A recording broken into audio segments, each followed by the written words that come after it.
The shovel clinked against the hard October earth, the sound echoing off the barn's old walls. Each thrust into the ground sent vibrations up Ethan's worn arms, but he didn't stop. His movements were slow but steady, as they had always been. Over the years, Ethan had lived a long life, and every task was an echo of his years. He'd learned to approach everything methodically, one step at a time. Today, the hole needed to be deep enough for Ranger, his old, faithful Payne horse, who had just passed away just after dawn. He lay out in the pasture where, for 22 years, he had found his peace, grazing under the wide skies. Even though it was a chilly autumn morning, sweat ran down Ethan's face, a stark reminder of the work. He wiped it away, taking in the stillness that surrounded him. The silence felt heavier than usual, as if the land itself was mourning.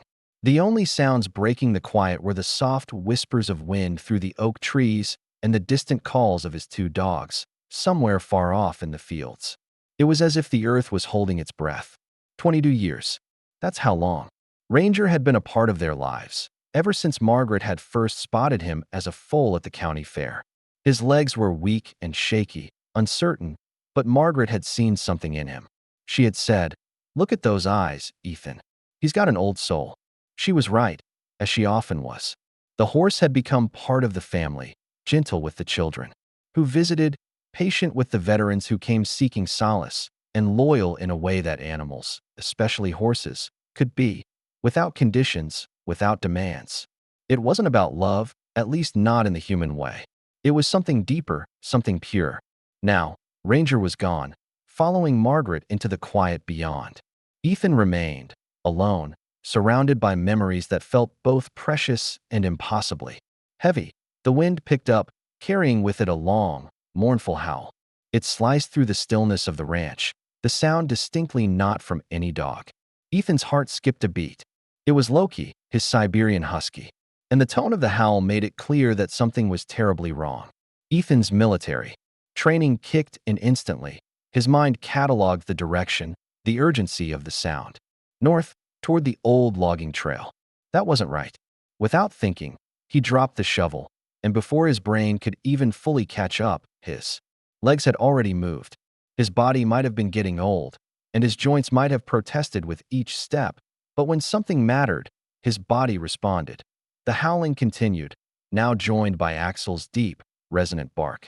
The German shepherd, quiet by nature, had never made unnecessary noise.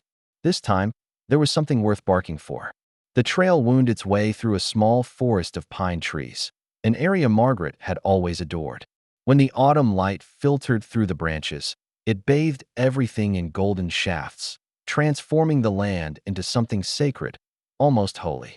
With every step, the ground beneath Ethan's boots seemed to hold memories. He pressed on, following the sounds of his dogs until they came to a small clearing. Here, an old storage shed stood, half collapsed and worn from years of neglect. Loki's howling stopped the moment he saw Ethan, but the dog's body remained taut, focused on something inside the shed. Ethan hesitated for a moment, taking note of how Axel stood beside Loki, poised, alert, as if waiting for something. Both dogs were behaving in a way that told Ethan they had found something important. The shed door, hanging by rusted hinges, creaked as he stepped closer. Inside, the dim light revealed a shape, a small, dark figure that was moving, though only barely. It took a moment for Ethan's eyes to adjust, and then a gasp escaped his lips. There, in the corner of the shed, was a bear cub, no older than 4 months. It lay in a tangle of torn fabric, weakly moving as if it barely had the energy to stay awake. The sight of it was heartbreaking. The cub's fur was matted, and deep cuts marred its little face and body where the fabric had rubbed raw. Its tiny claws had been clipped short, perhaps recently, and there were scars, old and new, marking its small form. Its breathing was shallow, rapid, the signs of both physical and emotional trauma. Ethan's heart sank. The cub's eyes, so empty, seemed to look through him. He knew that look, that lifeless gaze, the kind he had seen in both wounded animals and in soldiers who had returned from the war. "Jesus," he whispered, kneeling beside the cub. He recognized the signs immediately. This wasn't an accident. The wounds weren't from predation or the roughness of nature. No, this was cruelty. Someone had hurt this innocent creature intentionally and methodically, and once it had been broken, they had discarded it, left it to suffer. His hands shook with rage and sorrow as he worked to cut the ropes binding the cub. The little animal didn't struggle, didn't even attempt to flee. It simply lay there, shivering. Ethan carefully sliced through the ropes with his pocket knife, his old fingers steady despite the anger coursing through him. As he freed the cub, he saw more. The bear was dehydrated, malnourished, and the wounds on its body were infected. But there was something more, something beyond the physical damage. There was a complete withdrawal, an emotional void in the cub's eyes, as if it had given up on life. The emotional wounds were deeper than the physical ones. "Easy, little one," he murmured softly, the same calm voice he'd used with so many injured animals over the years. "You're safe now." Carrying the cub back to the ranch house, the weight of the responsibility sank in. He had no doubt Margaret would have known exactly what to do. She would have instinctively understood how to heal the cub, not just physically, but mentally and emotionally.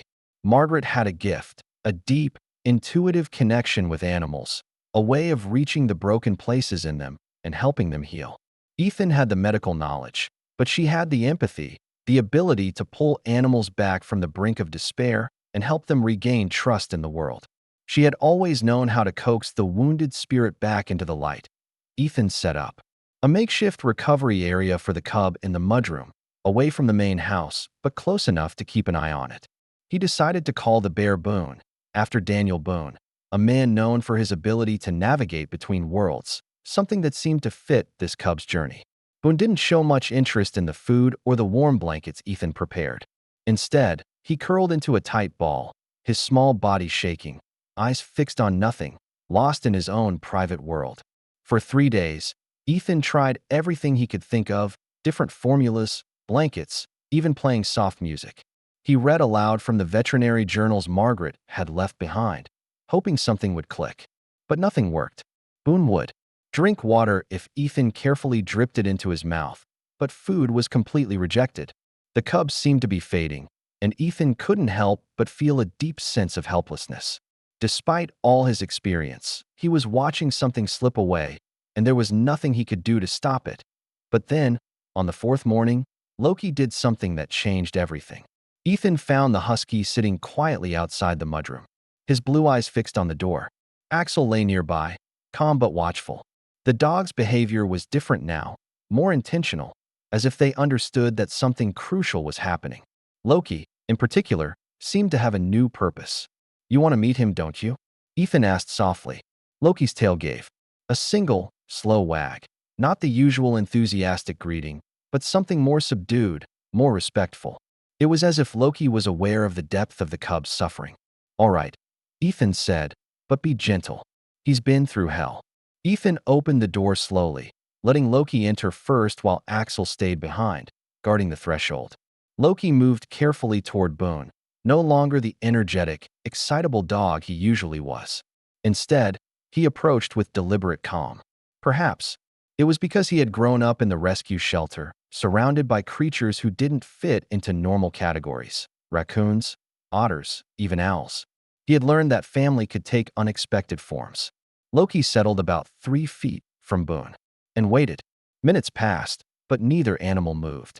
Then, slowly, with infinite gentleness, Loki stretched his neck and touched his nose to Boon's ear, then gave a soft, careful lick. The effect was immediate.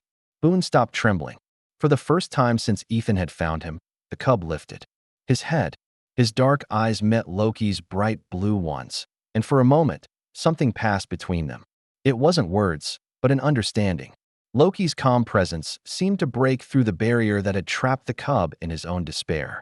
Boon accepted the milk bottle that Ethan offered, drinking slowly, as if he finally understood that help had arrived. Loki remained close by, watching over the cub as he drank. Ethan couldn't help but feel a glimmer of hope. Maybe, just maybe, this was the beginning of Boon's healing.